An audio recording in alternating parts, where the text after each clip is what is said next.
ಶ್ರೀ ಗುರುಭ್ಯೋ ನಮಃ ಪರಮಗುರುಭ್ಯೋ ನಮಃ ಶ್ರೀಮದಾನಂದತೀರ್ಥ ಭಗವತ್ಪಾದಾಚಾರ್ಯ ಗುರುಭ್ಯೋ ನಮಃ ಹರಿ ಓಂ ಕಲ್ಯಾಣಾದ್ಭುತಗಾತ್ರಾಯ ಕಮಿದಾರ್ಥಪ್ರದಾಯಿನೇ ಶ್ರೀಮದ್ವೆಂಕಟನಾಥಾಯ ಶ್ರೀನಿವಾಸಾಯ ತೇ ನಮಃ ಅಭ್ರಮಂ ಬಂಗರಹಿತಂ ಅಜಡಂ ವಿಮಲಂ ಸದಾ ಆನಂದತೀರ್ಥಮತುಲಂ ಭಜೆ ತಾಪತ್ರಯಾಪಹಂ ಚಿತ್ರೈಃ ಪದೈಶ್ಚ ಗಂಭೀರೈಃ ವಾಕ್ಯೈರ್ಮಾಣೈರಖಂಡಿತೈಃ ಗುರುಭಾವಂ ವ್ಯಂಜಯಂತಿ ಭಾತಿಶ್ರೀ ಜಯತೀರ್ಥವಾಕ್ ತಂ ವಂದೇ ನೃಸಿಂಹತೀರ್ಥನಿಲಯಂ ಶ್ರೀವ್ಯಾಸರಾಟ್ ಪೂಜಿತಂ ಧ್ಯಾಯಂತಂ ಮನಸಾ ನೃಸಿಂಹಚರಣಂ ಶ್ರೀಪಾದರಾಜಂ ಗುರುಂ ಅರ್ತಿಕಲ್ಪಿತಕಲ್ಪೋಯಂ ಪ್ರದ್ಯರ್ತಿ ಗಜಕೇಸರಿ ಶ್ರೀವ್ಯಾಸತೀರ್ಥಗುರುರ್ಭೂಯಾತ್ ಅಸ್ಮದಿಷ್ಟಾರ್ಥಸಿದ್ಧಯೇ ತಪೋ ವಿದ್ಯಾ ವಿರಕ್ತ್ಯಾದಿ ಸದ್ಗುಣೌಕಾಕರಾಣಹಂ ವಾದಿರಾಜ ಗುರುನ್ ವಂದೇ ಹಯಗ್ರೀವಪದಾಶ್ರಯಾನ್ ಭಕ್ತಾನಾಂ ಮಾನಸಾಂಭೋಜ ಭಾಣವೇ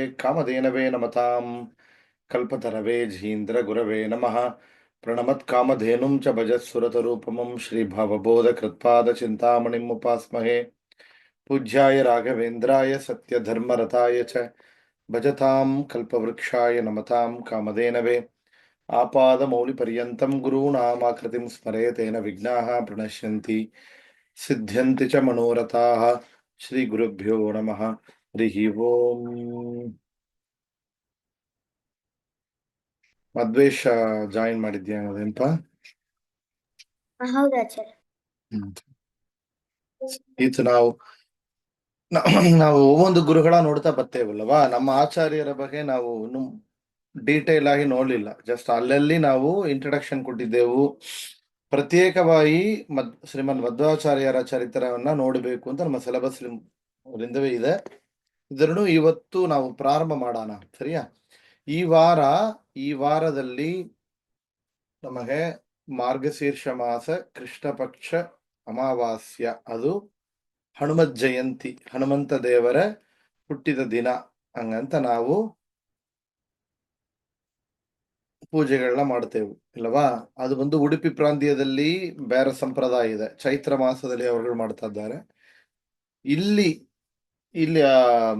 ತಮಿಳುನಾಡಿನಲ್ಲಿ, ಕರ್ನಾಟಕದಲ್ಲಿ, ಈ ಪ್ರಾಂತ್ಯದಲ್ಲಿ ಒಂದು ಅಭ್ಯಾಸ ಇದೆ. ಈ ಹನುಮತ್ ಜಯಂತಿ ಎಂಬುದು ಮಾರ್ಗಶೀರ್ಷ ಮಾಸ ಕೃಷ್ಣ ಪಕ್ಷ ಅಮಾವಾಸ್ಯ ನೆಕ್ಸ್ಟ್ ಮಂಡೇ ಬರ್ತದೆ ನಮಗೆ 29th ಡಿಸೆಂಬರ್ ಈ ವರ್ಷ, ಸರಿಯಾ? ಸೊ ಅದರಿಂದ ಈ ವಾರ ನಮ್ಮ ಸಂಕಲ್ಪ ಏನು ಅಂದ್ರೆ ಮಧ್ವಾಷ್ಟಕ ಯಂತ್ರೋದ್ಧಾರಕ ಹನುಮ ಸ್ತೋತ್ರ.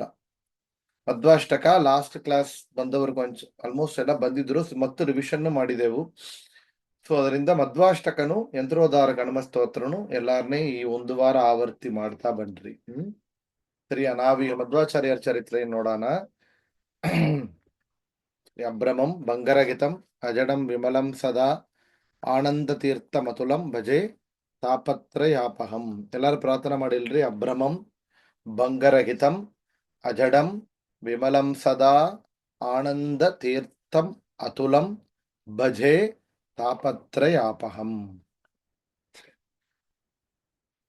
ಆಚಾರ್ಯರು ಯಾರು? ವಾಯುದೇವರು. ಅವರೇ 3 ಮುಖ್ಯ ಪ್ರಾಣದೇವರ ಅವತಾರ. ಪ್ರಥಮೋ ಹನುಮಾನ್ ನಾಮ, ದ್ವಿತೀಯೋ ಭೀಮ ಏವಚ, ಪೂರ್ಣ ಪ್ರಜ್ಞ ತೃತೀಯಸ್ತು ಭಗವತ್ ಕಾರ್ಯಸಾಧಕ. ನಾವು ಕೇಳಿದ್ದೇವಲ್ಲ, ಅದಕ್ಕೆ ಮುಂಚೆ ನಾವು ಆಚಾರ್ಯರ ಚರಿತ್ರೆಯನ್ನ ನಾವೆಲ್ಲಿ ನೋಡಿದ್ದೆವು? ವಾಯುಸ್ತುತಿ ಜ್ಞಾಪಕ ಇದೆಯಾ? ವಾಯುಸ್ತುತಿ ನೋಡಾವಲ್ಲ, ಹೆಂಗ್ ನೋಡಿದೆವು? ಅವ್ರು ಬಂದು ಮೂರು ದೇವರಿಗೆ ಪೂಜೆ ಮಾಡ್ತಾ ಇದ್ರು. ಆಹಾ, ಮಧ್ವಾಚಾರ್ಯರು ಯಾರು ಅಂತ ನೋಡಾವಲ್ಲ, ಅವರು 3 ಅವತಾರವನ್ನು ತೆಗೆದಿದ್ದಾರೆ. ಅವತಾರದಲ್ಲಿ ಏನು? ಮುಖ್ಯ ಪ್ರಾಣ ದೇವರ ಅವತಾರ, ಅವರೇ ಜೀವೋತ್ತಮರು. ನಾವು ನೋಡಿದೇವಲ್ಲ, ಯಾರು ಜೀವೋತ್ತಮರು? ಒಬ್ಬರು ಬ್ರಹ್ಮದೇವರು, ಮತ್ತೊಬ್ಬರು ಮುಖ್ಯ ಪ್ರಾಣ ದೇವರು. ಆ ಮುಖ್ಯ ಪ್ರಾಣ ದೇವರೇ ಏನ್ ಪದವಿಗೆ ಬರ್ತಾರೆ? ಬ್ರಹ್ಮ ಪದವಿಗೆ ಬರ್ತಾ ಇದ್ದಾರೆ. ಅದರಿಂದ ಇವರಿಗೆ ಏನ್ ಹೆಸರು? ಭಾವಿ ಬ್ರಹ್ಮ. ಭಾವಿ ಅಂದ್ರೆ ಅಪ್ಕಮಿಂಗ್, ಆ ಒಂದು ಕಲ್ಪದಲ್ಲಿ, ಮುಂದೆ ಬರುವಂತಹ ಕಲ್ಪದಲ್ಲಿ ಬ್ರಹ್ಮದೇವರು ಪದವಿಗೆ ಬರುವವರು ಮುಖ್ಯ ಪ್ರಾಣ ದೇವರು, ಅದರಿಂದ ಭಾವಿ ಬ್ರಹ್ಮ ಅಂತ ಅವರಿಗೆ ಹೆಸರು ಉಂಟು. ಸರಿ, ಈ ಮುಖ್ಯ ಪ್ರಾಣ ದೇವರು ಜೀವೋತ್ತಮರು. ಯಾರು ಸರ್ವೋತ್ತಮ? ಯಾರು? ಶ್ರೀಮನ್ ನಾರಾಯಣ. ಜೀವೋತ್ತಮರು ಯಾರು?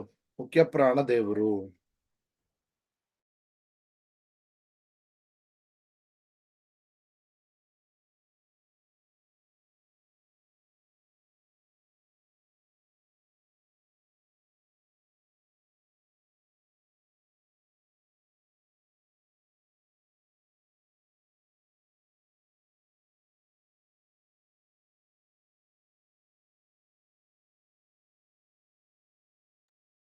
ಅವರೇ ಜೀವೋತ್ತಮರು. ವಾಯುದೇವರು ಜೀವೋತ್ತಮರು. ಅವರೇನು ಅವತಾರವನ್ನು, 3 ಅವತಾರವನ್ನು ತೆಗೆದಿದ್ದಾರೆ. ಪ್ರಥಮೋ ಹನುಮಾನ್ ನಾಮ, ದ್ವಿತೀಯೋ ಭೀಮಯೇವಚ, ಪೂರ್ಣ ಪ್ರಜ್ಞ ತೃತೀಯಸ್ತು ಭಗವತ್ ಕಾರ್ಯಸಾಧಕ. 3 ಅವತಾರವನ್ನು ತೆಗೆದಿದ್ದಾರೆ.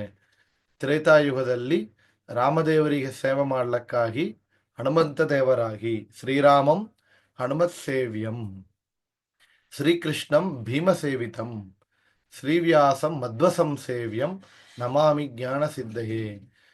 ದ್ವಾಪರ ಯುಗದಲ್ಲಿ ಅವರು ಕೃಷ್ಣ ಪರಮಾತ್ಮನಿಗೆ ಸೇವೆ ಮಾಡ್ಲಿಕ್ಕಾಗಿ ಭೀಮದೇವರಾಗಿ ಅವತಾರ ಮಾಡಿದರು. ಈ ಕಲಿಯುಗದಲ್ಲಿ ವೇದವ್ಯಾಸರಿಗೆ ಸೇವೆ ಮಾಡ್ಲಿಕ್ಕಾಗಿ ಶ್ರೀಮದ್ ಆನಂದ ತೀರ್ಥ ಭಗವತ್ಪಾದಾಚಾರ್ಯರಾಗಿ, ಮಧ್ವಾಚಾರ್ಯರಾಗಿ ಅವತಾರವನ್ನು ಮಾಡಿದ್ದಾರೆ. ಇದೆಲ್ಲ ನಾವು ಮುಂಚೆ ನೋಡಿದ್ದೆವು ಇಲ್ಲವಾ? ಆ ಮರ್ತನ ಮಧ್ವ ಪರಂಪರೆ ಎಲ್ಲ ನಾವು ನೋಡ್ತಾ ಬಂದೆವು. ಸರಿ, ಮತ್ತೆ ಇಲ್ಲಿ ಹೋಗೋಣ. ಮಧ್ವ ಪರಂಪರೆಯಲ್ಲಿ ಮುನಿತ್ರಯರು ಅಂತ ಪ್ರಸಿದ್ಧಿ. ಯಾರು? ಮಧ್ವಮುನಿ, ಜಯಮುನಿ, ವ್ಯಾಸಮುನಿ. ಶ್ರೀಮಧ್ವಃ ಕಲ್ಪವೃಕ್ಷಸ್ತು, ಜಯಾರ್ಯಃ ಕಾಮಧಕ್ ಸ್ಮೃತಃ, ಚಿಂತಾಮಣಿಸ್ತು ವ್ಯಾಸಾರ್ಯಃ, ಮುನಿತ್ರಯ ಉದಾಹೃತಂ. ಮುನಿತ್ರಯರು ಅಂತ ಅವರಲ್ಲಿ ಮೊದಲನೇ ಮುನಿ ಯಾರು? ಮಧ್ವಮುನಿ. ಅವರೇ ಶ್ರೀಮನ್ ಮಧ್ವಾಚಾರ್ಯರು. ಅವರೇ ಮುಖ್ಯ ಪ್ರಾಣದೇವರ 3ನೇ ಅವತಾರ. ಆಚಾರ್ಯರ ಗುರು ಪರಂಪರೆ ಎಲ್ಲ ನೋಡಿದೆವು. ಇದೆಲ್ಲ ನಾವು ಫುಲ್ಲ ಕವರ್ ಮಾಡಿದ್ದೆವು ಅಲ್ವಾ? ಇನಿಷಿಯಲ್ ಕ್ಲಾಸಸ್ ಅಲ್ಲಿ ನೋಡಿದ್ದೆವು. ಅದೇ ಪದ್ಮನಾಭ ತೀರ್ಥರು, ನರಹರಿ ತೀರ್ಥರು, ಮಾಧವ ತೀರ್ಥರು, ಅಕ್ಷೋಭ್ಯ ತೀರ್ಥರು 4 ಪ್ರಧಾನ ಶಿಷ್ಯರುಗಳು. ಆ 4 ಪ್ರಧಾನ ಶಿಷ್ಯರ ಪರಂಪರೆಯೇ ಮುಂದೆ ಜಯತೀರ್ಥರು, ವಿದ್ಯಾಧಿರಾಜರು ಅಂತ ಪರಂಪರೆ ಆಗಿ, ಅದು ಆಮೇಲೆ ವಿಭುಧೇಂದ್ರ ತೀರ್ಥರು ಮತ್ತು ವಿದ್ಯಾನಿಧಿ ತೀರ್ಥರು ಅಂತ ಎರಡಾಗಿ, ಆ ವಿಭುಧೇಂದ್ರ ತೀರ್ಥರ ಪರಂಪರೆಯೇ ರಾಘವೇಂದ್ರ ತೀರ್ಥರು ಬರ್ತಾರೆ, ಅವರೇ ರಾಯರ ಮಠ. ವಿದ್ಯಾನಿಧಿ ತೀರ್ಥರ ಪರಂಪರೆಯಲ್ಲಿ ರಘುತ್ತಮ ತೀರ್ಥರು ಅವರು ಉತ್ತರಾದಿ ಮಠ. ಈ ಪದ್ಮನಾಭ ತೀರ್ಥರ ಪರಂಪರೆ ಪ್ರತ್ಯೇಕವಾಗಿಯೂ ಬರುತ್ತೆ. ಅದುವೇ ಲಕ್ಷ್ಮೀನಾರಾಯಣ ತೀರ್ಥರವರಿಗಾಗಿ ಅದು ಶ್ರೀಪಾದರಾಜರು, ಲಕ್ಷ್ಮೀನಾರಾಯಣ ತೀರ್ಥರು, ಅದುವೇ ಮುಳುಬಾಗಳು ಮಠ. ಈ ವಿದ್ಯಾಧಿರಾಜ ತೀರ್ಥರ ಇನ್ನೊಂದು ಶಿಷ್ಯರು ರಾಜೇಂದ್ರ ತೀರ್ಥರು. ಆ ರಾಜೇಂದ್ರ ತೀರ್ಥರ ಪರಂಪರೆಯಲ್ಲಿ ಬರುವವರು ವ್ಯಾಸರಾಜರು, ಅದುವೇ ವ್ಯಾಸರಾಜ ಮಠ. ಇದೆಲ್ಲ ನಾವು ಮುಂಚೆ ನೋಡಿದ್ದ ಟಾಪಿಕ್ ಇಲ್ಲವಾ? ಆಮೇಲೆ ಇದೇ ಆಚಾರ್ಯರು ಅಷ್ಟಮಠವನ್ನು ನಿರ್ಮಾಣ ಮಾಡಿದರು ಉಡುಪಿಯಲ್ಲಿ. ಉಡುಪಿ ಕೃಷ್ಣನಿಗೆ ಪೂಜೆ ಮಾಡ್ಲಿಕ್ಕಾಗಿ ಅದು ಅಷ್ಟಮಠಗಳು. ಇದೆಲ್ಲ ಇಲ್ಲಿ ಈಗ ಮಧ್ವಾಚಾರ್ಯರ ಟಾಪಿಕ್ ಒಳಗೆ ಹೋಗೋಣ. ನೇರಾಗಿ ಹೋದರೆ ಆಚಾರ್ಯರು ಯಾರು? ಆಚಾರ್ಯರು ಹುಟ್ಟಿದ ವರ್ಷ ಏನು? 1238, 1238, 1238 ವಿಳಂಬಿನಾಮ ಸಂವತ್ಸರ. ವಿಳಂಬಿನಾಮ ಸಂವತ್ಸರ, ಆಸ್ಪೀಜ ಮಾಸ, ಶುಕ್ಲಪಕ್ಷ ದಶಮಿ. ಆಸ್ಪೀಜ ಮಾಸ ಶುಕ್ಲಪಕ್ಷ ದಶಮಿ. ಏನು ಆಸ್ಪೀಜ ಮಾಸ ಶುಕ್ಲಪಕ್ಷ ದಶಮಿ ಅಂದ್ರೆ ಏನು? ಅದುವೇ ಮಧ್ವ ಜಯಂತಿ. ಆಶ್ವೀಜ ಮಾಸ ಶುಕ್ಲಪಕ್ಷ ದಶಮಿ, ಅದುವೇ ವಿಜಯದಶಮಿ ಅಂತ ಹೇಳ್ತೇವಲ್ಲ, ಅದುವೇ ಆಚಾರ್ಯರ ಹುಟ್ಟಿದ ದಿವಸ. ಅದುವೇ ಮಧ್ವ ಜಯಂತಿ ಅಂತ ನಾವು ನೋಡ್ತಾ ಇದ್ದೇವೆ. ಸರಿಯಾ? ಆಚಾರ್ಯರು ಹುಟ್ಟಿದ ದಿವಸ ನೋಡಿದೆವು. ಅವರು ಬೃಂದಾವನಸ್ಥರಾದ ದಿನ ಇದೆಯಾ? ನೋ. ಆಚಾರ್ಯರು ಇಸ್ ಸ್ಟಿಲ್ ಲಿವಿಂಗ್. ಎಲ್ಲಿದ್ದಾರೆ? ಈಸ್ ರಿಸೈಡಿಂಗ್ ಇನ್ ಅಲ್ವಾ? ಅಲ್ಲಿ ಭಗವಂತನಿಗೆ ಬದರಿಕಾಶ್ರಮದಲ್ಲಿ ಇರುವಂತ ಭಗವಂತ ಯಾರು? ನಾರಾಯಣ. ಇನ್ನೊಂದು ರೂಪ ಯಾರು? ವೇದವ್ಯಾಸ ದೇವ. ವ್ಯಾಸ ದೇವರು. ವೇದವ್ಯಾಸ ದೇವರಿಗೆ ಸೇವೆ ಮಾಡುತ್ತಾ ಈ ಮೇಲ್ಬದರಿಯಲ್ಲಿ ಇವತ್ತು ವಾಸ ಮಾಡ್ತಾ ಇದ್ದಾರೆ. ಗುರುಗಳೇ ಗುರುಗಳೇ ಕೌಶಿಕ್. ನಂಗೊಂದು ಡೌಟು. ಈಗ ಈಗ ಬಂದು ಮಧ್ವಾಚಾರ್ಯರು ಬಂದು ವೇದವ್ಯಾಸರಿಗೆ ಸೇವೆ ಮಾಡೋದನ್ನ ನಮ್ಮ ಗುರುಗಳು ಯಾರಾದ್ರೂ ನೋಡಿದ್ದಾರೆಯಾ? ಒಂದು ವಾದಿರಾಜರು ಮೇಲ್ಬದರಿ ಹೋಗಿ ಮಧ್ವಾಚಾರ್ಯ ನೋಡಿ ಬಂದಿದ್ದಾರೆ. ಸರಿಯಾ? ವಾದಿರಾಜರು ಮೇಲ್ಬದರಿಗೆ ಹೋಗಿ ಮಧ್ವಾಚಾರ್ಯನ ನೋಡಿ ಬಂದಿದ್ದಾರೆ. ಭೂತರಾಜರು ಮೇಲ್ಬದರಿಗೆ ಹೋಗಿ ಬಂದಿದ್ರು. ಅಲ್ಲಿ ಹೋಗಿ ಬಂದೇ ಆ ತ್ರಿವಿಕ್ರಮ ದೇವರ ದೇವಾಲಯನ ಕೈಯಲ್ಲಿ ಹಂಗೆ ಅಲ್ಲಿಂದ ತಕೊಂಡ್ ಬರ್ತಾ ಇದ್ರು. With his permission. ಸರಿಯಾ? ಸರಿ. ಆಚಾರ್ಯರ ಅವರ ಪೂರ್ವಾಶ್ರಮದಲ್ಲಿ ಅವರ ಹೆಸರೇನು? ವಾಸುದೇವ. ಮಧ್ವಾಚಾರ್ಯರ ಹೆಸರೇನು? ಹುಟ್ಟಿದಾಗ ಅವರ ಹೆಸರೇನು? ವಾಸುದೇವ. ಅವರು ಹುಟ್ಟಿದ ಜಾಗ ಏನು?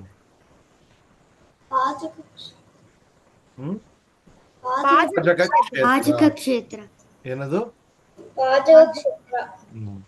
ಪಾಜಕ ಕ್ಷೇತ್ರ. ಪಾಜಕ ಕ್ಷೇತ್ರ ಎಲ್ಲಿದೆ?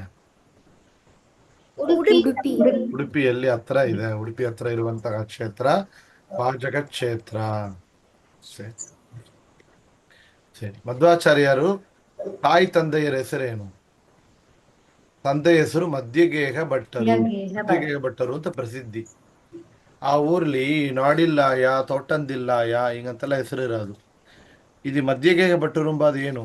With reason. ಅದು ರೀಸನಬಲ್ ನೇಮ್. ಅದು ಯಾತಕ್ಕೆ ಅಂದ್ರೆ ಅವ್ರ ಹೆಸರು ಅದಿಲ್ಲ. ಮಧ್ಯಗೇಹ ಅಂದ್ರೆ ಏನು? ಮಧ್ಯ ಅಂದ್ರೆ ಸೆಂಟರ್, ಗೇಹ ಅಂದ್ರೆ ಏನು? ಮನೆ. ಓಕೆವಾ? The house which was center of the street, ಆ ಏರಿಯಾಲಿ. ಅದರಿಂದ ಮಧ್ಯಗೇಹ ಅಂತ ಹೆಸರು. ಆ ಮಧ್ಯಗೇಹದಲ್ಲಿ ವಾಸ ಮಾಡ್ತಾ ಇದ್ದ ಆ ಬ್ರಾಹ್ಮಣರ ಹೆಸರು ಮಧ್ಯಗೇಹ ಭಟ್ಟರು ಅಂತ ಹೆಸರು. ಏನು? ಮಧ್ಯಗೇಹ ಭಟ್ಟರು. ಅವರ ತಾಯಿ ಹೆಸರೇನು? ವೇದವತಿ ಅಂತ ಹೇಳ್ತಾರೆ, ಸತ್ಯವತಿ ಅಂತ ಹೇಳ್ತಾರೆ. ಎಕ್ಸ್ಪ್ಲಿಸಿಟ್ ಗ್ರಂಥದಲ್ಲಿ ಮೆನ್ಷನ್ ಮಾಡಲಿಲ್ಲ ಅದನ್ನ. ಆಚಾರ್ಯರ ಚರಿತ್ರೆ ಗ್ರಂಥದಲ್ಲಿ ಬಂದಿದೆ? ಮಧ್ವವಿಜಯ ಮಹಾಕಾವ್ಯ. ಮಧ್ವವಿಜಯ ಮಹಾಕಾವ್ಯ is a primary source of ಮಧ್ವಾಚಾರ್ಯರ ಚರಿತ್ರಕ್ಕೆ. ಇನ್ನು ಅವರೇ ಮಾಡಿದ್ದಾರೆ ಅಣುಮಧ್ವ ವಿಜಯ ಅಂತ. ಏನದು? ಅಣುಮಧ್ವ ವಿಜಯ. ನಾರಾಯಣ ಪಂಡಿತಾಚಾರ್ಯರು. ಯಾರು ನಾರಾಯಣ ಪಂಡಿತಾಚಾರ್ಯರು? ಹರಿವಾಯು ಸ್ತುತಿ ಮಾಡಿದ ತ್ರಿವಿಕ್ರಮ ಪಂಡಿತಾಚಾರ್ಯ ಮಹಾ ಪುತ್ರರು. ಹರಿವಾಯು ಸ್ತುತಿ ಬರೆದ ಯಾರು? ತ್ರಿವಿಕ್ರಮ ಪಂಡಿತಾಚಾರ್ಯರು. ಅವರು ಮಾಡಿದ ಇನ್ನೊಂದು ಸ್ತೋತ್ರ ನಾವು ಹೇಳಿದ್ದೆವು. ಏನದು? ಈ ಕೊಂಚತ್ತು ಮುಂಚೆ ಹೇಳಿದ್ದೇವೆ, ಮಧ್ವಾಷ್ಟಕಂ. ಮಧ್ವಾಷ್ಟಕ ತ್ರಿವಿಕ್ರಮ ಪಂಡಿತಾಚಾರ್ಯ ರಚನೆ ಮಾಡಿದ್ದು. ಆ ತ್ರಿವಿಕ್ರಮ ಪಂಡಿತಾಚಾರ್ಯರ ಮಹಾ ಯಾರು? ಅವರೇ ನಾರಾಯಣ ಪಂಡಿತಾಚಾರ್ಯರು. ತ್ರಿವಿಕ್ರಮ ಪಂಡಿತಾಚಾರ್ಯರು ಮಧ್ವಾಚಾರ್ಯರ ಪ್ರಧಾನ ಶಿಷ್ಯರ ಜೊತೆಯಾಗಿದ್ದು ಶಿಷ್ಯರಾಗಿದ್ದವರು. ಅವರುನು ತ್ರಿವಿಕ್ರಮ ಪಂಡಿತಾಚಾರ್ಯರು ಮತ್ತು ಆಚಾರ್ಯರಲ್ಲಿ ನೇರಾಗಿ ಪಾಠವನ್ನು ಓದಿದ್ದಾರೆ. ಬಂದ ನಾರಾಯಣ ಪಂಡಿತಾಚಾರ್ಯರು ಮಧ್ವಾಚಾರ್ಯರನ್ನ ನೋಡಿದ್ದಾರೆ, ಅವ್ರ ಜೊತೆ ಇದ್ದಿದ್ದಾರೆ. ಬಟ್ ಏನಂದ್ರೆ second half of his life. ಯಾತಕ್ಕಂದ್ರೆ ಅವರು ಲೇಟರ್ ಪಾಯಿಂಟ್ ಆಫ್ ಟೈಮ್ ತನ ಹುಟ್ಟಿದ್ರು. ಓಕೆವಾ? ಅದರಿಂದ ಮಧ್ವಾಚಾರ್ಯರ ಚರಿತ್ರೆಯನ್ನ ಅವರ ತಂದೆಯಲ್ಲಿ, ಆ ಕಾಲದಲ್ಲಿ ಇದ್ದ ಯತಿಗಳಲ್ಲಿ, ಅಲ್ಲಿ ಪ್ರಾಂತ್ಯದಲ್ಲಿದ್ದ ಬೇರೆ ಬೇರೆ ಶಿಷ್ಯರುಗಳಲ್ಲಿ ಇದೆಲ್ಲ ಗ್ಯಾದರ್ ಮಾಡಿ ಅವ್ರ ಆ ಸುಮಧ್ವಜಿ ಮಹಾಕಾವ್ಯನ ರಚನೆ ಮಾಡಿದ್ದಾರೆ. ಅವರೇ ಅದನ್ನ ಹೇಳ್ತಾರೆ. ಒಂದು ಸಲ ಒಂದು ಚರಿತ್ರೆ ಅವ್ರಿಗೆ ಸಿಕ್ಕಿತ್ತು ಅಂದ್ರೆ ಅವ್ರ ಹಂಗೆ ನೇರಾಗಿ ಬರ್ಲಿಲ್ಲಂತೆ.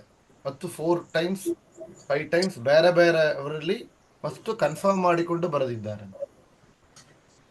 ಇನ್ನು ಕೊಂಚ ಕಥೆಗಳನ್ನ ಅವ್ರಿಗೆ ತಿಳಿದಿದ್ದನು ಹೊರಗೆ ಹೇಳಲಿಲ್ಲಂತೆ. ಯಾತಕ್ಕೆ ಅಂದ್ರೆ ದೇವ ರಹಸ್ಯ. ಅವ್ರ ಮಹಿಮೆಯನ್ನು ಕೊಂಚವೇ ಹೇಳಿದ್ದಾರೆ. ಇನ್ನು ತುಂಬಾ ವಿಶೇಷವಾದ ಮಹಿಮೆಗಳೆಲ್ಲ ಇದೆ, ಅದು ದೇವ ರಹಸ್ಯ ಅಂತ ಹೇಳಲಿಲ್ಲ. ಇನ್ನು ಕೊಂಚ ಕಥೆಗಳನ್ನ ಹೇಳಲಿ ಅಂತ. ಯಾತಕ್ಕಂದ್ರೆ ಗ್ರಂಥ ತುಂಬಾ ದೊಡ್ಡದಾಗಿ ಬಿಡುತ್ತೆ, ವಿಸ್ತಾರವಾಗಿ ಬಿಡುತ್ತೆ ಅಂತ ಹೇಳಿ ಕೊಂಚ ಕಟ್ ಡೌನ್ ಮಾಡಿಬಿಟ್ಟುಂಟು. ಸೊ ಇದೆಲ್ಲ ಅವರು ಹೇಳಿದ್ದಾರೆ ನಾರಾಯಣ ಪಂಡಿತಾಚಾರ್ಯರು. ಅದರಲ್ಲಿ ಮಧ್ಯಗೇಹ ಭಟ್ಟರು ಅವರ ತಂದೆ. ತಾಯಾರು? ವೇದವತಿ ಇಲ್ಲ ಸತ್ಯವತಿ. ಅವ್ರ ಊರು ಪಾಜಕ ಕ್ಷೇತ್ರ.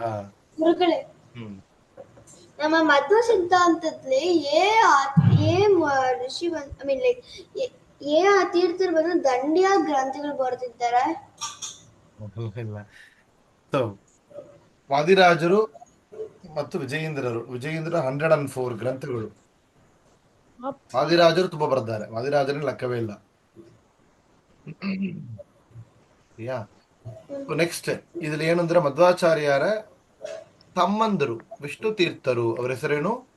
ವಿಷ್ಣು ತೀರ್ಥರು ಯಾರು? ವಿಷ್ಣು ತೀರ್ಥರು ಎಂಬುದು ಅವರು ಹುಟ್ಟಿದ ಹೆಸರ ಇಲ್ಲ ಸನ್ಯಾಸ ಹೆಸರ? ಸನ್ಯಾಸದ ಹೆಸರು. ಆ ವಿಷ್ಣು ತೀರ್ಥರಂಬಾರು ಯಾರು? ಅಷ್ಟಮಠದಲ್ಲಿ ಒಂದು ಮಠಕ್ಕೆ ಮೊದಲ ಪೀಠಾಧೀಶರು ಅವರು. ಏ ಮಠ? ಸೋದೆ ಮಠ. ಸೋದೆ ಮಠ. ವಾದಿರಾಜರ ಸೋದೆ ಮಠಕ್ಕ ಮೂಲ ಗುರುಗಳು ಯಾರು? ವಿಷ್ಣು ತೀರ್ಥರು. ವಿಷ್ಣು ತೀರ್ಥರು ಅವರ ಪರಂಪರೆಯಲ್ಲಿ ವಾದಿರಾಜರು ಬಂದದ್ದು. ವಿಷ್ಣು ತೀರ್ಥರು ಎಲ್ಲಿದ್ದಾರೆ? ಅವರು ಬೃಂದಾವನ ಎಲ್ಲಿದೆ? ಸೋದೆ. ವಿಷ್ಣು ತೀರ್ಥರಿಗೇನು ಬೃಂದಾವನ ಇಲ್ಲ. ಸರಿಯಾ? ಇವತ್ತೂ ಉಡುಪಿ ಹತ್ತಿರ ಇರುವಂತಹ ಸುಬ್ರಹ್ಮಣ್ಯ ಕ್ಷೇತ್ರದಲ್ಲಿ ಕುಮಾರ ಪರ್ವತ ಎಂಬ ಬೆಟ್ಟದಲ್ಲಿ ವಾಸ ಮಾಡ್ತಾ ಇದ್ದಾರೆ. ವಿಷ್ಣು ತೀರ್ಥರು ಸ್ಟಿಲ್ ಹೀಸ್ ಅಲೈವ್. ಮಧ್ವಾಚಾರ್ಯರು ಸ್ಟಿಲ್ ಹೀಸ್ ಅಲೈವ್. ಅಣ್ಣ ತಮ್ಮಂದರು ಇಬ್ಬರನ್ನೇ ಇವತ್ತು ಇದ್ದಾರೆ. ವಿಷ್ಣು ತೀರ್ಥರನ್ನು ನೋಡಿದ್ದಾರೆ ಅಂತ ಕ್ವಶನ್ ಕೇಳಿದ್ರೆ ಎಸ್. ವಾದಿರಾಜರು ಕುಮಾರ ಪರ್ವತಕ್ಕೆ ಹೋಗಿ ವಿಷ್ಣು ತೀರ್ಥರ ದರ್ಶನ ಮಾಡಿ ಅವರ ಕೈಯಿಂದ, ಅವರ ಕರಕಮಲದಿಂದ ಹಯಗ್ರೀವ ರೂಪಿ ಪರಮಾತ್ಮ ವಿಗ್ರಹವನ್ನ ಸ್ವೀಕಾರ ಮಾಡಿದ್ದಾರೆ. ಸರಿಯಾ? ವಿಷ್ಣು ತೀರ್ಥರಿ ಆಚಾರ್ಯರು ಕೊಟ್ಟ ವಿಗ್ರಹ ಏನು? ಸೋದೆ ಮಠಕ್ಕೆ ಭೂವರಾಹ ದೇವರು. ಸರಿಯಾ? ಸರಿ. ವಿಷ್ಣು ತೀರ್ಥ ಎಂಬುದು ಆಚಾರ್ಯರ ತಮ್ಮ. ಇದು ಯಾತಕ್ಕೆ ಅಂದ್ರೆ ಅವರು ಆಚಾರ್ಯರು ತಮ್ಮ ಸರ್ವಮೂಲ ಗ್ರಂಥಗಳನ್ನ ಒಂದು ಕಾಪರ್ ಪ್ಲೇಟ್ಲಿ ಬಡಿದು ಉಡುಪಿ ಹತ್ತಿರವೇ ಒಂದು ಬಾಮಿ ಒಳಗೆ ಇಟ್ಟಿದ್ದಾರೆ. ಒಂದು ಕಾಲದಲ್ಲಿ ಗ್ರಂಥಗಳು ಹೀನ ಆಗುವಂತಹ ಪರಿಸ್ಥಿತಿ ಬಂದರೆ ಆ ಸಮಯದಲ್ಲಿ ವಿಷ್ಣು ತೀರ್ಥರು ಕುಮಾರ ಪರ್ವದಿಂದ ಕೆಳಗಿಳಿದು ಬಂದು ಆ ಒಳಗಿರುವಂತಹ ಗ್ರಂಥಗಳನ್ನ ತೆಗೆದು ಪ್ರಚಾರವನ್ನು ಮಾಡ್ತಾರೆ ಎಂಬುದು ಕಥೆ ಇದೆ. ಅದು ಆ ಗ್ರಂಥಗಳು ಎಲ್ಲಿದೆ ಅಂತ ಯಾರಿಗೂ ತಿಳಿದ ಗುರುಗಳೇ? ಈಗ ತಿಳಿಯೋದು. ಈಗ ನೋಡುವಂತ ನಾವು ತೈಲಕ್ ಮುಡಿದು ಒಳಗಿದೆ, ಮೇಲೆ ಮುಚ್ಚಿಟ್ಟಿದ್ದಾರೆ, ಪೂಜೆ ಉಂಟು, ನಾವು ಆ ಜಾಗಕ್ಕೆ ಹೋಗಬಹುದು. ಅದು ಎಲ್ಲಿದೆ ಗುರುಗಳೇ? ಗೊತ್ತಿಲ್ಲ. ಆ ಜಾಗದಲ್ಲಿ ಇದೆ, ಹತ್ತಿರವೇ ಇದೆ. ಸರಿಯಾ? ಉಡುಪಿಯಲ್ಲಿ ಸುಬ್ರಹ್ಮಣ್ಯ ಮಠದಲ್ಲಿ ಒಂದು ನರಸಿಂಹ ಸಾಲಿಗ್ರಾಮ ನರಸಿಂಹ ಸಾಲಿಗ್ರಾಮ ಇದೆ. ಆ ನರಸಿಂಹ ಸಾಲಿಗ್ರಾಮವನ್ನ ಒಂದು ಪೆಟ್ಟಿಯಲ್ಲಿ ಮುಚ್ಚಿಟ್ಟಿದ್ದಾರೆ. ಅದನ್ನ ಯಾರ್ದು ತೆಗಿಲಕ್ಕಾಗೋದು? ವಿಷ್ಣು ತೀರ್ಥರು ಬಂದ್ರೆ ಮಾತ್ರ ಅದನ್ನ ತೆಗಿಲಕ್ಕಾಗೋದು ಇವತ್ತು. ಅದನ್ನ ಪರಿಚಯ ಮಾಡ್ಲಕ್ಕಂತ ಒಬ್ಬ ಹೊರಟಾಗ ಒಂದು ರಾಜ ಯಾಣನ ಇಟ್ಟು ಕಾಲಿ ಮೆಟ್ಲಕ್ಕಿಟ್ಟ, ಆಗಣದು ತೆರಲಿಲ್ಲ. ಸೊ ಇದೆಲ್ಲ ವಿಷ್ಣು ತೀರ್ಥರಿಗೆ ಏನ್ ಮಾಡ್ತಾರೆ ಎಂಬ ಕಾರ್ಯಕ್ಕಾಗಿ ಇರುವಂತ ಒಂದು ಸೂಚನೆ. ಸರಿಯಾ? ವಿಷ್ಣು ತೀರ್ಥರ ಹೆಸರು ಕುಮಾರ ಪರ್ವತ, ಸುಭಕ್ತಿ ಮನ್ನಂತ. ಆ ರಾಜ ಹೆಸರು. ಸೊ ಮಧ್ವಾಚಾರ್ಯರ ಫಿಲಾಸಫಿ ಏನದು? ತತ್ವವಾದ. ನಾವೇನ್ ಹೇಳ್ತಾರೆ? ದ್ವೈತ ಅಂತ ಹೇಳ್ತೇವಿಲ್ಲ. ಆಕ್ಚುಲ್ ನಮ್ಮ ಏನ್ ಹೆಸರು? ತತ್ವವಾದ. ಆಚಾರ್ಯರಿಗೆ ಒಂದು ಸಿಸ್ಟರ್ ಇದ್ದಳು, ಅವಳ ಹೆಸರೇನು? ಕಲ್ಯಾಣಿ ದೇವಿ. ಅವ್ರ ತಮ್ಮ ಹೆಸರು ವಿಷ್ಣು ತೀರ್ಥರು. ವಿಷ್ಣು ತೀರ್ಥರು ಎಂಬುದು ಸನ್ಯಾಸ ಕೊಟ್ಟ ಮೇಲೆ ಇಟ್ಟ ಹೆಸರು. ಅವ್ರ ತಂಗಿ ಹೆಸರೇನು? ಅಕ್ಕನ ಹೆಸರು ಕಲ್ಯಾಣಿ ದೇವಿ. ಸರಿಯಾ? ಆಚಾರ್ಯರ ಸಿದ್ಧಾಂತ ಏನು? ದ್ವೈತ ಸಿದ್ಧಾಂತ. ದ್ವೈತ ಸಿದ್ಧಾಂತನ ಆಚಾರ್ಯರು ಅವರೇ ಹೊಸದಾಗಿ ಕೊಟ್ರ, ಇದ್ದದನ್ನ ಹೇಳಿರ? Whether he has invented Dvaita philosophy or discovered. ಅದು ಮೊದಲು ಇದ್ದದನ್ನ ಮತ್ತು ಅದು ಹೀನಾಗಿತ್ತು, ಮಾರ್ಸಿ ತಪ್ಪ ಅರ್ಥಗಳನ್ನ ಹೇಳಿದ್ರು, ಅದನ್ನ ಕರೆಕ್ಟ್ ಮಾಡಿ ಸರಿಯಾದ ರೀತಿಯಲ್ಲಿ ದ್ವೈತ ಯಾವಾಗಲಿದೆ. ಓಕೆವಾ? ದ್ವೈತ ಅಂದ್ರೆ ಏನು? ದೇವರು ಬೇರೆ, ನಾವು ಬೇರೆ, ಪರಮಾತ್ಮ ಜೀವಾತ್ಮ ಭೇದ, ಪಂಚಭೇದ. ಓಕೆವಾ? ಜೀವಾತ್ಮಗಳೊಳಗ ಭೇದ, ಜೀವ ಭೇದ, ಜೀವನಕ್ಕೂ ಜಡಕ್ಕನು ಭೇದ, ಪರಮಾತ್ಮ ಜಡಕ್ಕೆ ಭೇದ, ಜಡ ಭೇದ. ಇದೆಲ್ಲ ನಾವು ಮೊದಲೇ ಕ್ಲಾಸಲ್ಲಿ ನೋಡಿದ್ದೇವೆ. ಪಂಚಭೇದಗಳು ನೋಡಿದ್ದೇವಾ? ಆಚಾರ್ಯರ ಗ್ರಂಥಗಳ ಹೆಸರೇನು? ಸರ್ವಮೂಲ ಗ್ರಂಥ. ಆಚಾರ್ಯರ ಗ್ರಂಥಗಳ ಹೆಸರು ಏನು? ಎಷ್ಟು ಗ್ರಂಥಗಳಿದೆ? 37. 37, 37 ಗ್ರಂಥಗಳು. ಮಧ್ವಾಚಾರ್ಯರಿಗೆ ಏನೇನು ಹೆಸರು ಉಂಟು? ಚಿಕ್ಕ ವಯಸ್ಸಲ್ಲಿ ಅವರ ಹೆಸರೇನು? ವಾಸುದೇವ. ಚಿಕ್ಕ ವಯಸ್ಸಲ್ಲಿ ಹೆಸರೇನು? ವಾಸುದೇವ. ಅದಕ್ಕೆ ಆಮೇಲೆ ಅವ್ರಿಗೆ ಏನೇನು ಹೆಸರು ಬಂತು? ಪೂರ್ಣ ಪೂರ್ಣ ಪ್ರಜ್ಞಾ. ಪ್ರಜ್ಞಾ. ಪೂರ್ಣ ಪ್ರಜ್ಞಾ ಅಂತ ಹೆಸರು ಅವರಿಗೆ. ಆಮೇಲೆ ಇನ್ನೊಂದು ಹೆಸರೇನು? ಆನಂದ ಆನಂದ ತೀರ್ಥ. ಆನಂದ ಅದು ಆನಂದ ತೀರ್ಥ. ಇನ್ನೊಂದು ಹೆಸರೇನು? ಹನುಮಾನ ತೀರ್ಥ. ಹನುಮಾನ ತೀರ್ಥ. ಸರಿಯಾ? ಇನ್ನು ತುಂಬಾ ಹೆಸರಿದೆ, ನಾವು ನೋಡೋಣ ಮತ್ತೆ. ಇದು ಮಟ್ಟು ಜ್ಞಾಪಕ ಇಟ್ಟಿಲ್ರಿ. ಹನುಮಾನ ತೀರ್ಥ, ಆನಂದ ತೀರ್ಥ, ಪೂರ್ಣ ಪ್ರಜ್ಞಾ, ಇನ್ನು ಮಧ್ವಾಚಾರ್ಯ. ದಶಪ್ರಮತಿ ಅಂತ ಕೂಡ ಒಂದು ಹೆಸರಿದೆ. ದಶಪ್ರಮತಿ ಎಂಬುದು ಯಾತಕ್ಕೆ ಅಂತ ಹೇಳಿದರೆ, ಆ ಬಡಿತಾ ಸೂಕ್ತದಲ್ಲಿ ವಾಯುದೇವರ ಬಗ್ಗೆ ವಿಷಯಗಳು ಬಂದಿದೆ, ಅದು ಆಚಾರ್ಯರನ್ನ ಹೇಳ್ತಾ ಇದೆ ಅಂತ ನಾವು ಅದನ್ನ ಕೋಟ್ ಮಾಡ್ತೀವಿ. ಸರಿಯಾ? ಓಕೆ.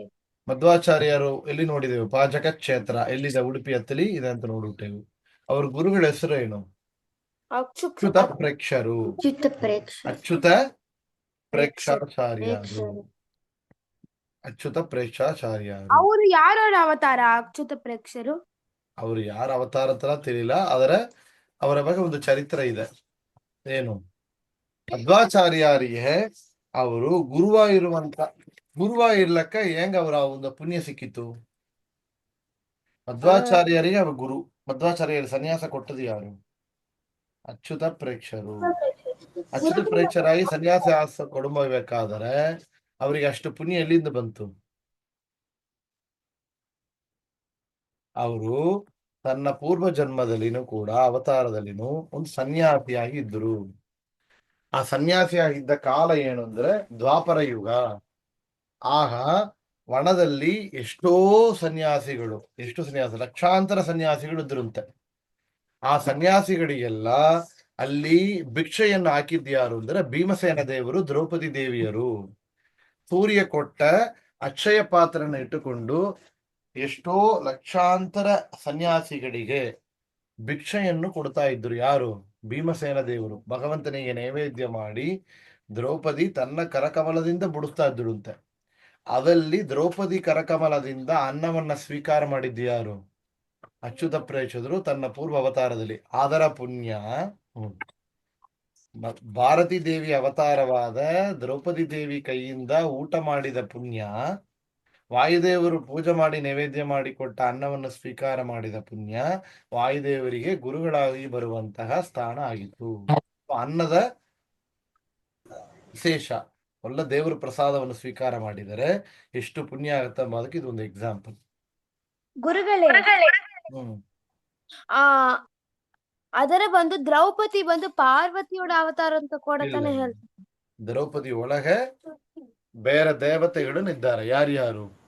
ರುದ್ರನ ಪತ್ನಿಯಾದ ಪಾರ್ವತಿ ದೇವಿ, ಇಂದ್ರದೇವರ ಪತ್ನಿಯಾದ ಶಶಿದೇವಿ, ಯಮದೇವರ ಪತ್ನಿ ಇಂದ್ರದೇವರ ಪತ್ನಿ, ಯಮದೇವರ ಪತ್ನಿ, ಅಶ್ವಿನಿ ದೇವತೆಗಳ ಪತ್ನಿಯರು ಎಲ್ಲರೂ ಅಲ್ಲಿ ದ್ರೌಪದಿ ಒಳಗಿದ್ದಾರೆ.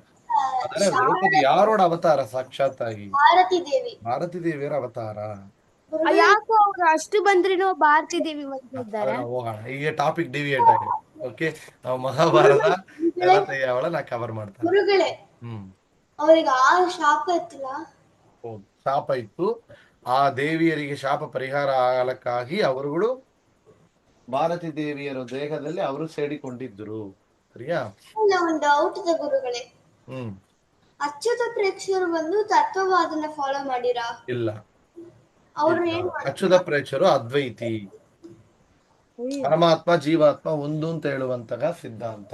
ಸೊ ಮಧ್ವಾಚಾರ್ಯರು ಅವರ ಶಿಷ್ಯರಾಗಿದ್ದು, ಆದರೆ ಅವರಿಗೆ ಅದರಲ್ಲಿ ನಂಬಿಕೆ ಇಲ್ಲ ಅಂದ್ರೆ ಹಿ ವಾಸ್ ನಾಟ್ ಕನ್ವಿನ್ಸ್ಡ್. ಓಕೆವಾ?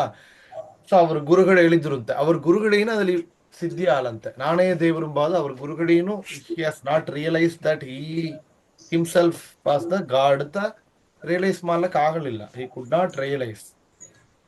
ಆಗ ಅವರೇನು ಹೇಳಿರು? ಅವರು ಹೋಗುವಂತ ಕಾಲದಲ್ಲಿ ಹೇಳಿಬಿಟ್ರಂತೆ, ನಂಗೆ ಏನೋ ಸಿದ್ಧಿ ಆಗವೇ ಇಲ್ಲ, ನಾನೇ ದೇವರು ಅಂತ. I could not realise my self. ಅದರಿಂದ ಏನು, ನೀನು ಮಾಲಕ ಆಗಲಿಕ್ಕೆ ಸಾಧ್ಯ ಇಲ್ಲ. ನೀನು ಇಲ್ಲಿ ಇರುವಂತಹ ಅನಂತೇಶ್ವರ ಸನ್ನಿಧಾನ, ಎಲ್ಲಿದೆ ಅನಂತೇಶ್ವರ? ಉಡುಪಿ ಅದು ಕೃಷ್ಣರ ಹತ್ತಿರಿಗೆ ಇದೆ ಅನಂತೇಶ್ವರ.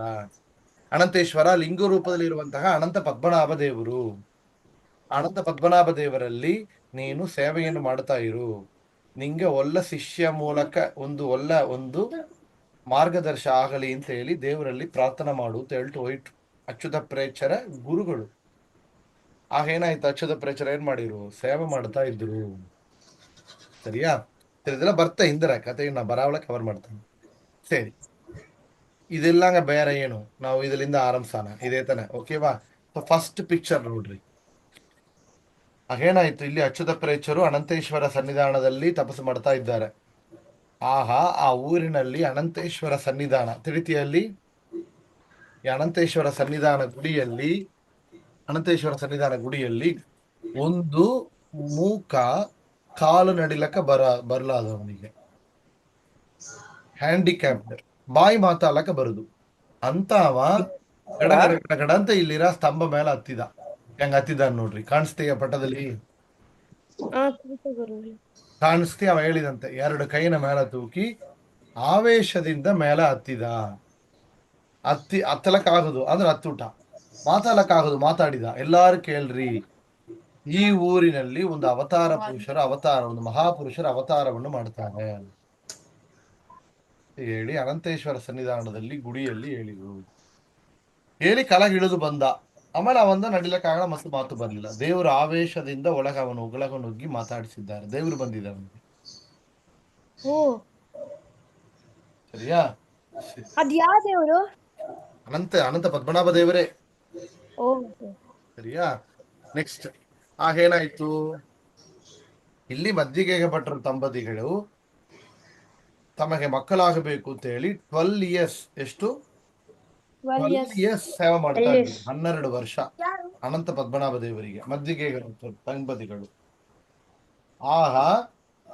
ಆಗ ಅವರಿಗೆ ಮಗನಾಗಿ ಹುಟ್ಟಿದ್ದು ಯಾರು?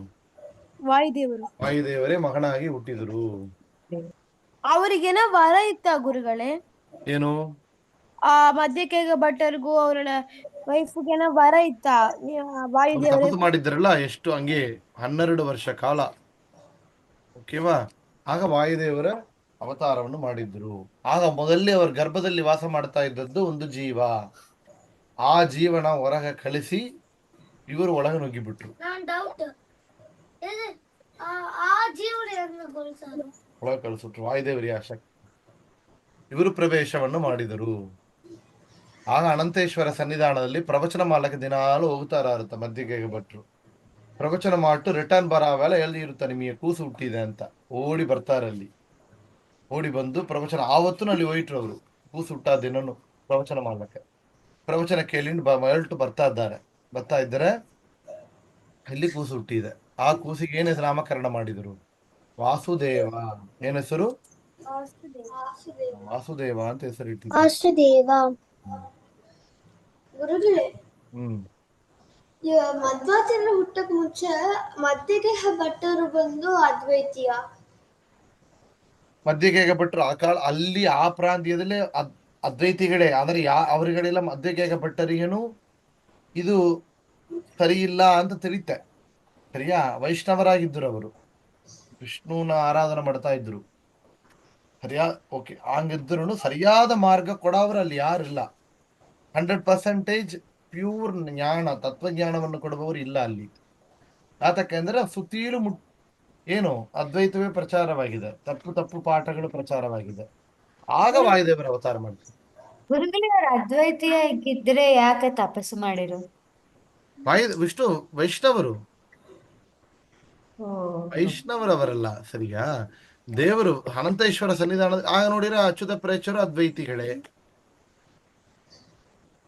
ಅಚ್ಯುತ ಪ್ರೇಚರ್ ಏನ್ ಮಾಡ್ತಾ ಇದ್ರು? ಅನಂತೇಶ್ವರನಿಗೆ ಸೇವೆ ಮಾಡ್ತಾ ಇದ್ರು. ಸರಿಯಾ? ಈಗ ವಾಸುದೇವ ಹುಟ್ಟಿದ ಮೇಲೆ ಇದೆಲ್ಲ ಕೇಳಿದ್ರ? ಒಂದಿನ ಅವರು ಅಕ್ಕ ಏನ್ ಮಾಡಿದ್ರು? ಚಿಕ್ಕ ಮಗು. ಆ ಮಗುವನ್ನ ಬಿಟ್ಟಿಟ್ಟು ಹೋಯ್ದ್ರು ಮನೆಯ ಮದುವೆಗೆ ಅವ್ರ ಅಮ್ಮ. ಬಿಟ್ಟಿಟ್ಟು ಹೋದಾಗ ಮಗುವಿಗೆ ಹಸುವಾಗಿತ್ತು. ಹಸುವಾದಾಗ ಏನು ಮಾಡಿದ್ರು, ಕುದುರೆಗೆ ಕೊಡುವಂತಹ ಬೀಜ ಇಟ್ಟಿದ್ರು, ಕೊಳ್ಳು ಹೇಳ್ತಾರಲ್ಲ ತಮಿಳ್ಲಿ. ಅದನ್ನ ಏನ್ ಮಾಡಿಬಿಟ್ಲು ಅವಳು, ಒಂದೆರಡು ಬೀಜನ ಕೊಟ್ರು. ಕೊಟ್ಟು ಕೊಟ್ಟು ಕೊಟ್ಟು ನೋಡಿದ್ರೆ ಒಂದ್ ಜೋಡು ಬೀಜ ಫುಲ್ಲ ತಿಂದು ಬಿಟ್ರು. ಪ್ರತಿ ಅವ್ ತಾಯಿ ಬಂದು ನೋಡ್ತಾಳ, ಕೂಸು ಹಳ್ಳಂಗಿದೆ. ಇದೇ ಹೆಂಗೆ ಹಂಗಂತ ನೋಡಿದರೆ, ಅಮ್ಮ ನಾ ತಿನ್ನಿಸಿದೆ ಅಂತ ಹೇಳಿ ಕೂಸು. ಅಮ್ಮನ ನೋಡಿದ್ರೆ ಏನ್ ತಿನ್ನಿಸಿ ನೋಡಿದ್ರೆ ಇದನ್ನ ಕೊಟ್ಟೆ ಅಂತ ಹೇಳ್ತಾರೆ. ನೋಡಿದ್ರೆ ಇದು ಜೀರ್ಣವೇ ಆಗುದು, ಹಾಲು ಮಟ್ಟು ಕುಡಿಯೋ ಕೂಸು. ಇದು ಹೆಂಗೆ ಜೀರ್ಣ ಆಗೋದು? ಹುಳ್ಳು. ವಾಸುದೇವನಿಗೆ ಕೂಸು ಕುಟ್ಟಿ ಪಾಪಾವಿಯ ಫುಲ್ಲ ಜೀರ್ಣ ಮಾಡ್ಬಿಟ್ರು. ಅವ್ರ ಅಮ್ಮ ಹೊಡ್ತೆ ಅಂಜಿಂಡು, ಅವ್ರ ಅಪ್ಪ ಧನ್ವಂತರಿ ಎಲ್ಲ ಬೇಡಿಂಡ್ರು. ಒಂದಿನ ಆಯ್ತು, 2 ದಿನ ಆಯ್ತು, 1 ವಾರ ಆಯ್ತು, 1 ತಿಂಗಳಾಯ್ತು, 2 ತಿಂಗಳಾಯ್ತು, ಒಂದು ಹಾಲ ಕೂಸಿಗೆ. ಯಾತಕ್ಕೆ ಅಂದ್ರೆ ಎಲ್ಲನೂ ಜೀರ್ಣ ಮಾಡುವಂತಹ ಶಕ್ತಿ ವಾಯುದೇವರಿಗೆ ಇದೆ. ಮುಂದೆ ಅವರು ಎಷ್ಟು 4,000 ಬಾಲೆಯನ್ನು 40 ಕೊಡ ಹಾಲನ್ನ ಕೊಡಿದ್ದಾರೆ ಊಟ ಮಾಡಿದ ಮೇಲೆ. ಎಷ್ಟು? 4,000 ಬನಾನಾಸ್, 40 ಕೊಡ. ದೊಡ್ಡ ದೊಡ್ಡ ಕೊಡ ಅಂದ್ರೆ ಎಷ್ಟು ದೊಡ್ಡದು, ಜೋಡು ಸೈಜ್ ಇರೋದು ಆ ಕಾಡದಲ್ಲಿ, ಹಂಡೆ ಹಂಗ ಇರೋದು. ಹಾಲನ್ನ ಕುಡಿದಿರುತ್ತೆ, ಹೊಟ್ಟೆ ಹೆಂಗತ್ತು ಅಂದ್ರೆ ಹಂಗೆ ಇತ್ತುಂತೆ. ಅವರಿಗೆ ಜಡಾರಗ್ನಿ, ನಮ್ಮ ದೇಹದಲ್ಲಿ ಜಡಾರಗ್ನಿ ಇದೆ ಹೊಟ್ಟೆಯಲ್ಲಿ. ಅದು ಎಲ್ಲರಿಗೆ ಕುದುರೆಗೆ ಬಾಲ ನುಣಿಯನ್ನ 100ರಲ್ಲಿ 1 ಭಾಗ ಅದು ಚಿಕ್ಕದಾಗಿ ಕಟ್ ಮಾಡಿದ್ರೆ ಎಷ್ಟು ಇರೋದು, ಅಷ್ಟು ಮೈನ್ಯೂಟ್ ಇರೋದಂತೆ. ಆದರೆ ಇವರಿಗೆ ಎಷ್ಟಿತ್ತು, ಒಂದು ತಂಬಿಂಗ್ ಬೆರಳು ಅಳವಿತ್ತು, ಕಟ್ಟೆ ಬೆರಳು ಅಳವು ಇತ್ತು. ಅವೆಲ್ಲ ಹಿಂದೆ ನಾವು ನೋಡೋಣ, ಅದೆಲ್ಲ ಇವರು ಹೇಳ್ತಾರೆ. ಸರಿ, ಅಷ್ಟು ಜೀರ್ಣ ಶಕ್ತಿ ಇತ್ತು. ಅವ್ರ ಅಮ್ಮ ಒಂದಿನ ಏನ್ ಮಾಡಿರು, ಹಾಲು ಮೊಸರು ಮುಚ್ಚಿ ಇಡು ಅಂದ್ರು. ಏನ್ ಮಾಡಿರು, ದೊಡ್ಡ ಕಲ್ಲಿನ ತಗೊಂಡು ಮುಚ್ಚಿ ಇಟ್ಟಿದ್ರು. ಆ ಕಲ್ಲು ನಾವು ನೋಡಬಹುದು ನೆಕ್ಸ್ಟ್ ಕ್ಲಾಸ್ ಅದೆಲ್ಲ ತೋರಿಸ್ತಾನೆ. ಪಾಚಕ ಕ್ಷೇತ್ರದಲ್ಲಿ ಅವ್ರ ಮನೆಯಲ್ಲಿ ಇದೆ. ಸರಿಯಾ?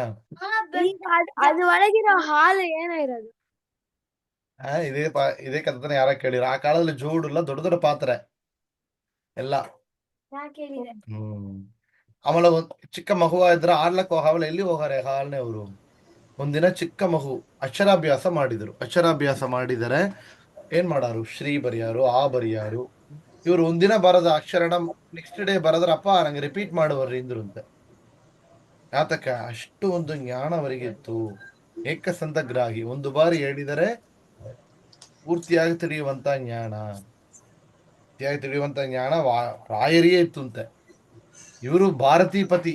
ಯಾರು ಭಾರತಿ ಅಂದ್ರೆ ಭಾವಿ ಸರಸ್ವತಿ, ಅವಳಿಗೆ ಪತಿ, ಅವಳಿಗೆ ಓದು ಹೇಳಿಕೊಡ ಅವರು, ಜ್ಞಾನವನ್ನು ಕೊಡುವವರು. ಅಂದ್ರೆ ಇವರಿಗೆ ಓದು ಹೇಳಿಕೊಡಬೇಕೆಂಬುದೇ ಇಲ್ಲ. ಇದನ್ನು ಪಾಚಕ ಕ್ಷೇತ್ರದಲ್ಲಿ ಇದು ನೋಡಬಹುದು, ಅಕ್ಷರಾಭ್ಯಾಸ ಮಾಡಿದ ಜಾಗ. ನೋಡಿದ್ಯಾ? ಆಗ ಶಕ್ಕ ಮಗು, ಆ ಮಗುನ ಈ 3 ತಿಂಗಳು ಆದ ಮೇಲೆ ಕಥ ಜಂಪ್ ಮಾಡಿ ಹೇಳ್ತಾನೆ. 3 ತಿಂಗಳು ಮಗು ದೇವಾಲಯ ಕರ್ಕೊಂಡು ಬರ್ತಾ ಇದ್ರು. ರಾತ್ರಿ ಆಗಿಡ್ತು. ರಾತ್ರಿ ಆದ್ರೆ ಆಗಲ್ಲ, ಈ ರಾಕ್ಷಸ ಬತ್ತ ಪಿಸಾಚಗಳು ನೆತ್ತರನ್ನ ಕುಡಿದಿರೋದು. ಒಬ್ರು ಮೈಲಿ ನುಗ್ಗಿ ಇನ್ನೊಬ್ಬರನ್ನ ಅವ್ರನ್ನ ಕೊಂದು ತಿಂದುಡೋದು ಎಲ್ಲಾರನ್ನ. ಅಂತ ಅದು ಪಿಸಾಸುಗಳು. ಅದೇನ್ ಮಾಡಿತ್ತು, ಒಬ್ಬರ ದೇಹದಲ್ಲಿ ನುಗ್ಗಿತ್ತು. ಆವೇಶದಿಂದ ನುಗ್ಗಿ ಹೇಳಿತ್ತು ಅಂತ ಇವರೆಲ್ಲ ಅಂಜಿನುಟ್ರು. ಅಯ್ಯೋ, ಈ ಕೂಸನ ತಿಂದುಡಾದಂಗದ, ರಾತ್ರಿ ಆಗಿಡ್ತು, ನಾವು ಮಗುನ ಕರ್ಕೊಂಡ್ ಬಲಕ್ಕೆ ಲೇಟ್ ಮಾಡಿಬಿಟ್ಟೇವಲ್ಲ ಅಂತ.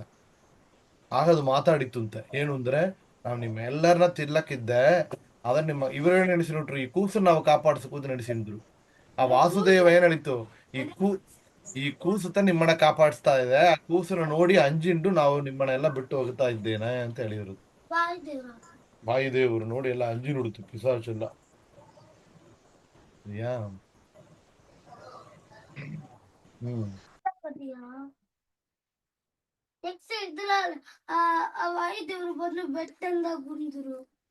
ಅವ್ರ ಅಮ್ಮ ಹಾಲ್ ಎಲ್ಲಿರಾರ ಅವರು, ಹತ್ತಿರ ಇರುವಂತಹ ಕುಂಜರುಗಿರಿ ದುರ್ಗಾ ಬೆಟ್ಟ ಅಂತ ಹೆಸರು. ಪರಶುರಾಮ ದೇವರು ಪ್ರತಿಷ್ಠೆ ಮಾಡಿದ ದುರ್ಗಾದೇವಿ ಇದೆ.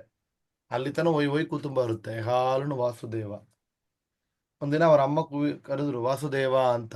ನೀವೆಲ್ಲ ಏನ್ ಮಾಡುವ್ರಿ, ಒಂದು ರೂಮ್ದಾಗ ಕೂರಿದಿರ, ಫೋನ್ ನೋಡ್ತಾ ಇರುವ್ರಿ, ಅಮ್ಮ ಅಂತ ಎಲ್ಲಾರ್ರಿ ರೆಸ್ಪಾನ್ಸ್ ಮಾಡ್ಲಾರ್ರಿ. ಅವ್ರೇನ್ ಮಾಡಿರ, ಅಲ್ಲಿಂದ ಒಂದೇ ಜಂಪ್, ಒಂದು ಜಂಪ್, ಅವ್ರ ಪಾದ ಹಂಗೆ ಬಿದ್ದಿದೆ. ಇನ್ನೊಂದು ಪಾದ ಇಟ್ರೆ ಆಗ ವಾಸುದೇವನ ಕೊಲ್ಲಬೇಕು ಅಂತ ಒಂದು ರಾಕ್ಷಸ ಬಂದ. ಅವನ ಹೆಸರು ಮಣಿಮಂತ. ಶಿತಿಯೊಳಗೆ ಮಣಿಮಂತ ಮೊದಲಾದತಿ ದುರಾತ್ಮರು ಒಂದಧಿಕ ವಿಂಶತಿ ಗುಭಾಷ್ಯಗಳ ರಚಿಸೆ ಅಂತ ಬಂತಿಲ್ಲ. ಹರಿಕತಾಮೃತ ಅಲ್ಲಿ ಬತ್ತ ಮಣಿಮಂತ ಮೊದಲಾದ ರಾಕ್ಷಸರು ಬಂದು ದುರ್ಭಾಷ್ಯಗಳನ್ನ ಕೊಡ್ತಾ ಇದ್ರು ಅಂತ. ಆ ಮಣಿಮಂತ ಹಾವು ರೂಪದಲ್ಲಿ ಬಂದಿದ್ದ. ಇಲ್ಲಿಂದ ಕುಣಿಯ ವೇಳ ಆ ಹಾವು ಮೇಲೆಯೇ ಮೆಟ್ಟಿ ಕೊಂದು ಬಿಟ್ರು. ಅಲ್ಲಿಯೇ ವಾದಿರಾಜರು ಏನ್ ಮಾಡಿದ್ರು, ಆ ಪಾದವನ್ನ ಅಲ್ಲಿ ಪಾದವನ್ನು ಇಟ್ಟು ಮಧ್ವಾಚಾರ್ಯರ ಸಲಹೆಯನ್ನ ಪ್ರತಿಷ್ಠೆ ಮಾಡಿದರು ಪಾಜಕ ಕ್ಷೇತ್ರದಲ್ಲಿ. ಅದು ವಾದಿರಾಜರು ಮಾಡಿದ ಪ್ರತಿಷ್ಠೆ.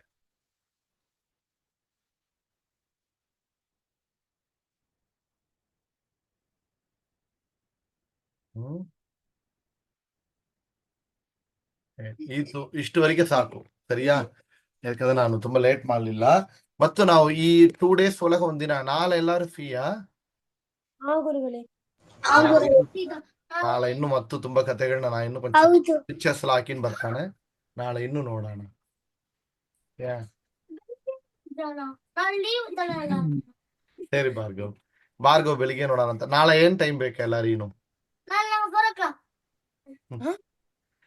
ಮಧ್ಯಾಹ್ನ ಟೈಮ್ ಓಕೆವಾ ಎಲ್ಲರಿಗೆ? ಹೊರಗೆ ಹೋಲಂಗಿರುವರ? ನಾಳೆ ಬೆಳಿಗ್ಗೆ 5 ಗಂಟೆಗೆ ಧನುರ್ಮಾಸ ಈಗ ನಡೆಯೋದೇನು? ಈಗ ಧನುರ್ಮಾಸಲ್ಲಿ ಏನ್ ಮಾಡಬೇಕು? ಉಷತ್ಕಾಲದಲ್ಲಿ ಎದ್ದು ಪೂಜೆಯನ್ನು ಮಾಡಿದರೆ ವಿಶೇಷವಾದ ಫಲ ಉಂಟು. ಭಗವಂತನಿಗೆ ಅಭಿಷೇಕ, ಪಾರಾಯಣ, ಜಪ, ಗುಡಿ ಪ್ರದಕ್ಷಿಣ, ತುಳಸಿ ಪೂಜೆ ಇತ್ಯಾದಿಗಳನ್ನ ಮಾಡಿದರೆ, ಶ್ಲೋಕಗಳನ್ನ ಹೇಳಿದರೆ, ಅರ್ಚನೆ ಮಾಡಿದರೆ, ಪ್ರದಕ್ಷಿಣ ನಮಸ್ಕಾರ ಮಾಡಿದರೆ ಎಲ್ಲ ಹೆಚ್ಚು ಹೆಚ್ಚು ಪುಣ್ಯ ಇದೆ. ಸರಿಯಾ? ಯಥಾಶಕ್ತಿ ಒಂದಿನವಾದ ಎಲ್ರಿ ತಿಂಗಳಲ್ಲಿ ಟ್ರೈ ಮಾಡೋಣ. ಫಸ್ಟ್ ಬಿಟ್ವೀನ್ 4 and 6 ಎದ್ದು ಸ್ನಾನ ಮಾಡಿ ನಮಸ್ಕಾರ ಮಾಡೋದು. 4 to 6 ಒಂದಿನ ಮಾಡ್ರಿ. ಆಮೇಲೆ ವಾರಕ್ಕೆ ಒಂದಿನ ಟ್ರೈ ಮಾಡ್ರಿ. ಆಮೇಲೆ monthly 4 days, monthly 8 days, weekly twice try ಮಾಡ್ರಿ. ಹಂಗ ಮಾಡ್ರಿ ಕೊಂಚ. ಸರಿಯಾ? ಸರಿ, ಇವತ್ತು ನಾವು ನೋಡಿದಂತಹ ಈ ಒಂದು ಆಚಾರ್ಯರ ಚರಿತ್ರೆಯನ್ನ ಸಮಸ್ತ ಗುರುಗಳ ಅಂತರ್ಯಾಮಿಯಾದ ಭಾರತೀ ರಮಣ ಮುಖ್ಯ ಪ್ರಾಣ ಅಂತರ್ಗತ ಗೋಪಾಲಕೃಷ್ಣ ಪಾದಾರವಿಂದಗಳಲ್ಲಿ ಸಮರ್ಪಣೆ ಮಾಡ್ತೇವು. ಶ್ರೀಕೃಷ್ಣ ಅರ್ಪಣಮಸ್ತು. ಅದ ಡೌಟ್ ಇದೆಯಮ್ಮ? ನಮಸ್ಕಾರ, ರಾಮರಾಜ್ ಮಾತಾಡ್ತಾನೆ. ಹಾ, ಹೇಳ್ರಿ ಕೇಳಿದನಾ? ಈಗ ಅಕ್ಷರ ಗುರುಗಳು ಯಾರು? ಆ ಪರಂಪರೆ ನಾನು ನಿಮಗೆ ಕೊಡ್ತಾನೆ ನಾಳೆ. ಶೇರ್ ಮಾಡ್ರಿ ಇದರಲ್ಲಿ.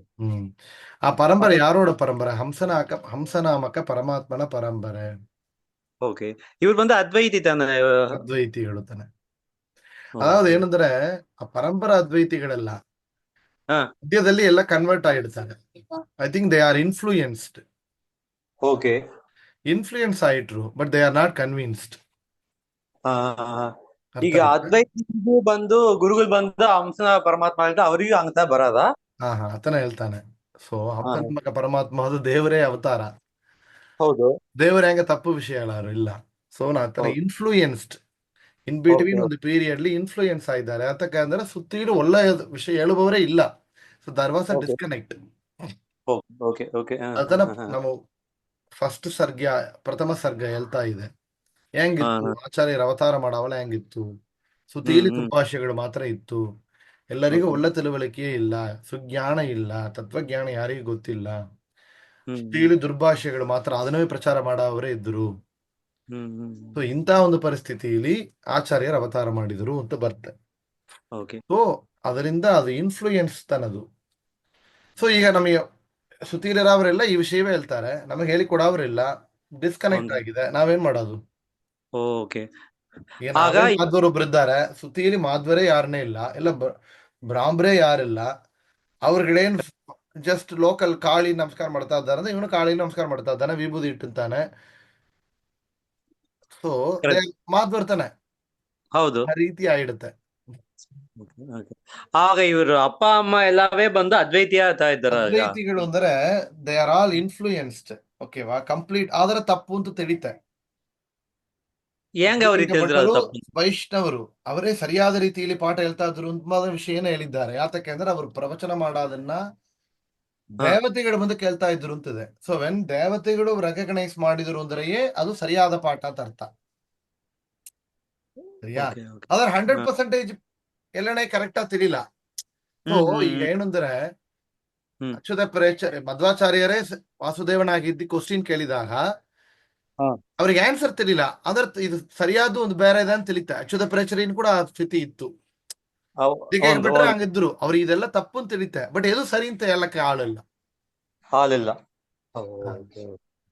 ಸೊ ಅಂತ ಪರಿಸ್ಥಿತಿ ಬಂದಾಗ ಅವರು ವಾಸುದೇವನಾಗಿ ಬಂದು ಇವರೇ ಹೇಳ್ತಾರೆ ವಿಷಯಗಳನ್ನ. ಆಗ ಇದೆಲ್ಲ ತಪ್ಪು ಅವಳೆ ನೀ ಮತ್ತೆ ಕರೆಕ್ಟ್ ಆದ ಹೇಳು ಅಂದ್ರೆ ನಾ ಸಂಪ್ರದಾಯವನ್ನ ಸ್ಥಾಪನೆ ಮಾಡ್ತಾನೆ ಅಂತ ಹೇಳುತ್ತಾನೆ. ಗಿಡನ ತಲೆಗಿಡ ನಟ್ಟಿಟ್ರು. ಸರಿ.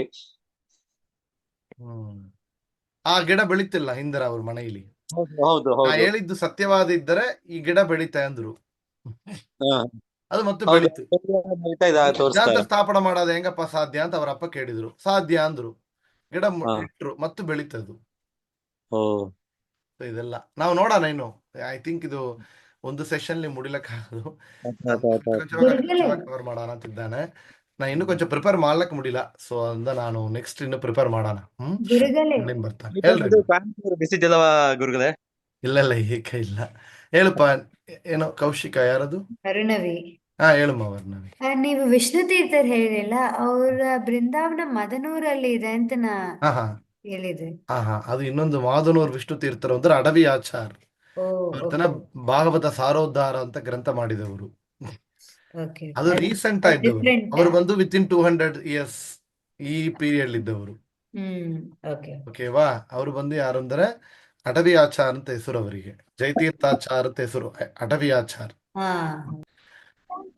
ಅವರು ಬಂದು ವ್ಯಾಸ ತತ್ವಕ್ಕೆ ತೀರ್ಥರು ವ್ಯಾರಾಯರ್ ಮಠ ಪರಂಪರೆಯಲ್ಲಿ ಬರ್ತಾರೆ. ಅವರೇ ವಾಸುದೇವ ವಿಠಲ ದಾಸರು ಅಂತ ದಾಸರಾಣಿದ್ರು. ಹಾ. ಸ್ವಾಮಿಗಳಾನ ಆದರು. ವ್ಯಾಸ ತತ್ವಕ್ಕೆ ತೀರ್ಥರು ವಾಸುದೇವ ವಿಠಲ ಅಂತ ಅಂಕಿತ. ಸೊ ಅವರು ಡಿಫ್ರೆಂಟ್ ಅಲ್ಲ. ಅವರ ಶಿಷ್ಯರು ಇವರು ಅಟವಿ ಆಚಾರ್ತ. ಭಾಗವತ ಸಾರೋದ್ಧಾರ ಅಂತ ಗ್ರಂಥ ಬರೆದ್ದಾರೆ. ಆಮೇಲೆ ಬಂದು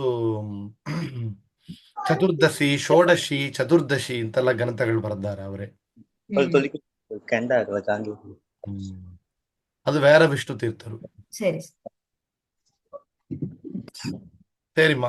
ಬೇರೆ ಡೌಟ್ ಇದೆಯಪ್ಪ? ಇಲ್ಲ ರೀ. ಸರಿ. ಹರೇ ಶ್ರೀನಿವಾಸ. ಶ್ರೀನಿವಾಸ, ಸಂತೋಷ. ಹರೇ ಶ್ರೀನಿವಾಸ. ಹರೇ ಶ್ರೀನಿವಾಸ.